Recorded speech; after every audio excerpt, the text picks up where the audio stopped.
welcome back to another video. If you aren't familiar with me, I am Baker Betty and I'm a professional baking instructor, and welcome to my channel. I hope you will stick around here for a little while and subscribe. Now today I want to dive into a few sourdough bread shaping techniques. Now, these techniques can technically be used for any bread dough. If you want to use them with yeasted bread dough, you can as well. But sourdough is a little bit trickier to work with sometimes because the dough tends to be a little bit more sticky. So today I'm going to show you how to shape 3 different types of loaves. We're going to make a boule, which is a round loaf, a batard, which is an oval loaf, and a classic sandwich loaf. So let's go ahead and dive into the video. So you will notice here that I am very lightly flouring my counter. I have a little shaker here, and that helps you kind of control how much flour you get on your counter. If you don't have a shaker, that's perfectly fine. Just be very light-handed with your flour. We definitely don't want to add too much flour to our dough as we are shaping. So I'm just going to gently release this from my bowl. These are called a bowl scraper, and it's really helpful when trying to get your sticky dough out of your bowl. It can also help you get dough off of your hands. If you get a lot of dough stuck onto your hands, you can kind of use this to help clean it off. So that's a tool that's really helpful. I will link that below as well. Before we start shaping our dough, I want to quickly address kind of how you touch and handle a sticky dough.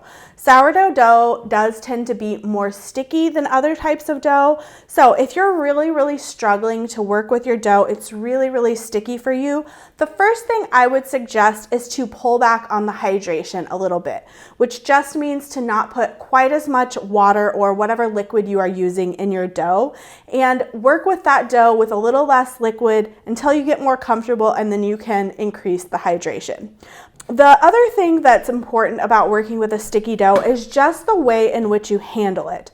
You really want to think about letting the dough kind of stick to your hand as you maneuver it. I'm not going to really grab it or squeeze it or manhandle it. I'm just gonna kind of use a very light touch and almost let it stick to me as I move it, if that makes sense. Anytime you do like any kind of squeezing or really strong grabbing, it's going to be really difficult to then release that off of your hands. I also highly suggest investing in a bench knife or a bench scraper. This is kind of an extension of your hand as you are shaping your dough. It's going to make the process much easier, and it's going to be your best friend when you are shaping dough. Okay, so we are going to start with shaping a boule, but before we do the final shape, I'm going to show you how to do a pre-shape. Now, a pre-shape is the step before your final shape where you just kind of maneuver your dough into a little bit more of a cohesive ball. It just kind of gets the shape moving, and see how my dough is kind of, it's just this really kind of incohesive blob at the moment. So I'm going to do a pre-shape to just kind of get the dough moving in the right direction. This step is always optional, but I tend to do it most of the time. So what we're going to do is we're going to start with what's called a letter fold. So I am going to use my bench knife. I'm going to start on one edge of the dough, and I'm going to pull it out, giving it a little bit of tension and then bringing it in towards the center. Now, this is the pre-shape, so I don't need to be, really specific about how pretty this is looking at the moment, but we are just kind of moving the dough into the right direction. So I did the same thing on the other side. I pulled that out and brought that into the center. So this side and then this side. And now we're going to do the other 2 sides so it is folded in like a letter. So again, bringing that out and in towards the center. And now I'm going to do this side that's closest to me. And I use the bench knife to get under it, and then I move my hand underneath it and pull that out. So now we kind of have this little tighter package. Now I'm going to use my knife to flip this over so that that seam side is now down on the counter, and then I'm going to just kind of quickly round this into somewhat of a ball. Okay? And I'm not trying to make it too tight. I just want to kind of round it up into this nice little ball. And now I'm going to let this rest for about 10 to 15, even 20 minutes. And what that does is it's going to kind of let that gluten relax a little bit so that when I go to do my final shape, it won't try to fight me as I try to work it into the shape that I want it to be in. So you don't want to just leave this sitting in the open air. I usually just take the bowl that I had it in and put that over top like this. And we will just let it sit there for about, I'll say about 15 minutes. We'll come back, the dough is going to look a little more relaxed, and then we will do our final shaping on the boule. Okay, so our dough has had some time to rest, and you can see it's relaxed a little bit. It's not standing up quite as tall as it was, but that's okay because we are going to do our final shape. Now, before we do our final shape, I want to prepare the proofing vessel that we're going to put it in. Now, I typically use what's called a Banneton basket. It's a wicker basket that you use to proof your bread in. It helps it hold its shape. And if you use it without a liner in it, like I typically do, it will give it all of those beautiful rings around the outside of the loaf. But if you don't have a Banneton basket, that's perfectly fine. You can just use a bowl, something like this size, or a little closer to this size. Whatever you have will work. And you're just going to line it with a lint-free towel, and you're going to use that to proof your loaf in if you don't have the Banneton basket. But I do have the Banneton, so I am going to prep mine. We are going to use some rice flour here and just pretty liberally dust that into the basket. Now, the reason why you want to use rice flour is because rice flour does not contain the protein that forms into gluten when it is hydrated. So wheat flour does have that protein, and your dough has moisture in it. So when it goes into the basket and it mixes with that flour, it could create gluten if you used wheat flour, and it's more likely to stick in your basket. So rice flour is really helpful for not sticking, and I'm just going to make sure that that is really well coated around the outside of the basket, and I'm going to set that aside while we shape our loaf. Now, you might have also noticed I used this little tea strainer as my duster. I really love using these. They work really well for dusting flour, but you can also just use your hands and sprinkle the flour into the basket. Okay, so for shaping, you don't want a lot of flour down on your counter. So I'm going to kind of scrape aside my flour. I do want a little bit. Now, if you remember, this is the top of our dough. We flipped it over so the seam side was down. So we're going to flip it back over to do our final shape. So I am going to dust just a little bit of flour on the top part of our dough here. And I'm not going to put any down on the side that's going to be our seam side, because we want this to stick to itself as we shape it. So you want to be careful about that when you're shaping your dough. You don't want to get a lot of flour on the side that's going to be folded into itself, because you want it to really tightly hold together and stick. So we are basically going to do the exact same technique that we did for our pre-shape, and we are going to do a letter fold. So I'm going to start on this side. I got my bench scraper under it. I'm going to give it a little bit of tension and then bring it in and just very gently press to seal. Now, you may have noticed I have not degassed this dough like you sometimes do when you work with a yeasted dough. I want this bread to come out with a really nice open crumb structure. So I'm working to preserve as much of that gas inside the dough as I can.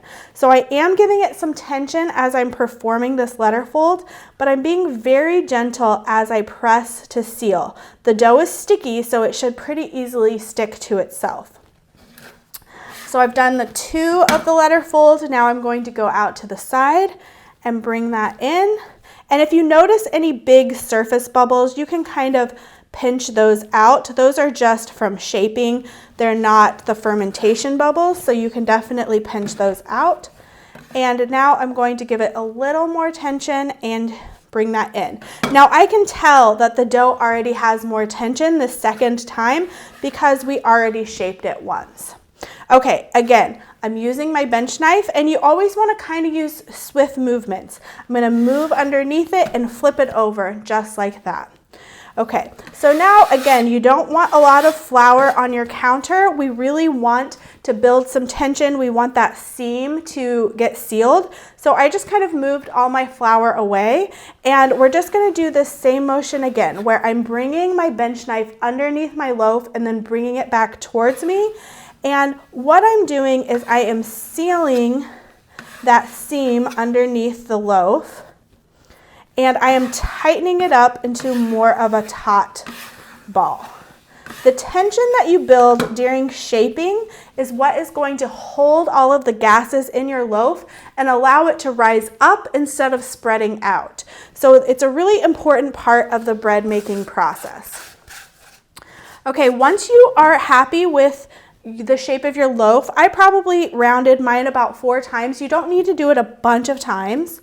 But we are going to flip this into the basket where the top of the loaf is upside down into the basket and the seam is going to be up.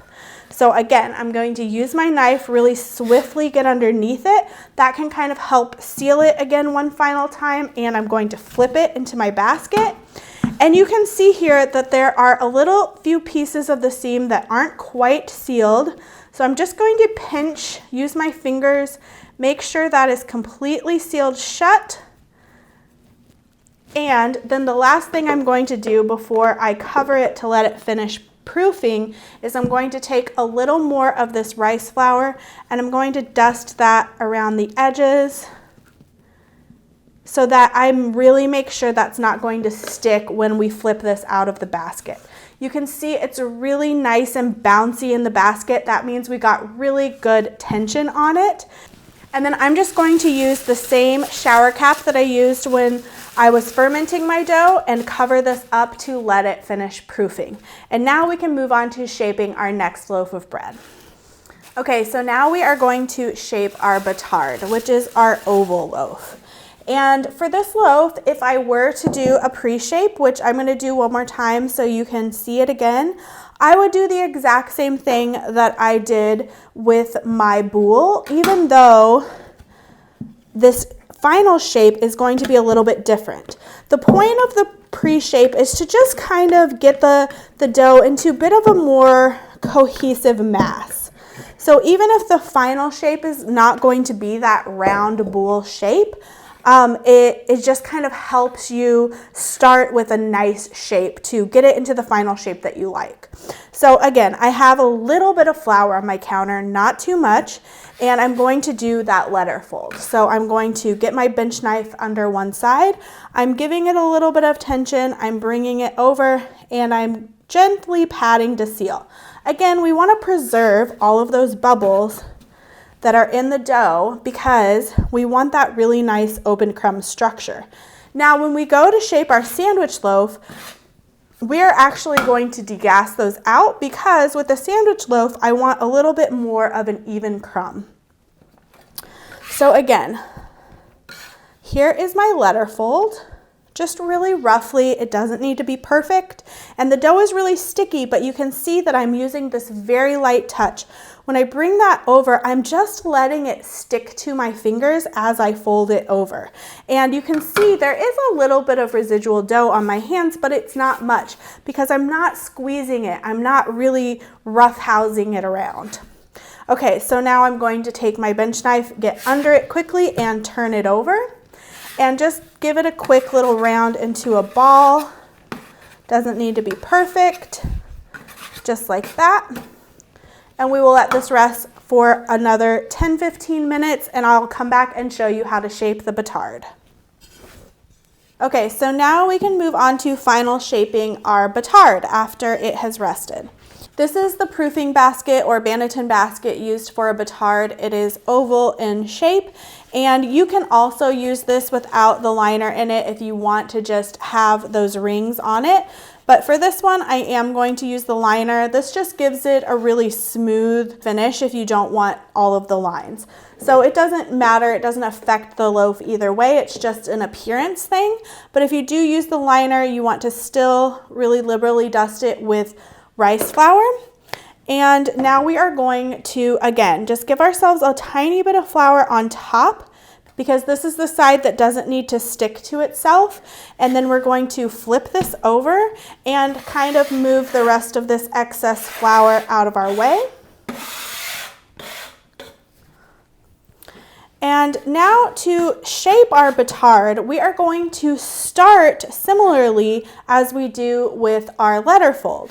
So I'm going to take one side and I'm going to give it a little bit of tension and bring that in. Again, I'm being very gentle as I push that in towards the center because I want to maintain all of those bubbles.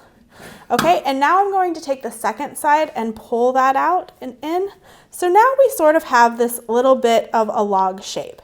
Now, I should also mention there is not one specific technique that is the proper technique for shaping any of these loaves. There are many different techniques that people use.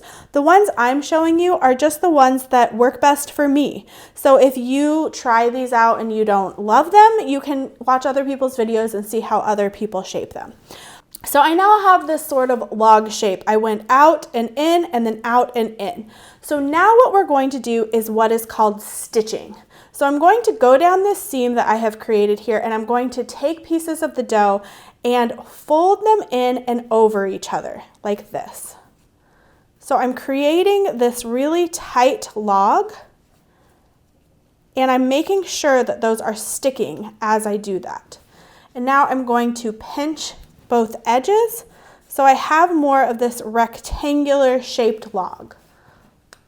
Now, if it feels like it still doesn't have quite enough tension, you could do another round of stitching, but that actually feels really good. It looks like my log is holding a really nice shape. You can see here that it's a little more tapered at the ends. That's very classic of a batard. And if you want, you can flip this over and kind of tuck it in and make sure that seam really seals. And then that also makes it easier for you to get under it and flip it into your Banneton basket because we want this side to be down and our seam side to be up, just like that. And again, you can make sure that that seam is really tightly sealed.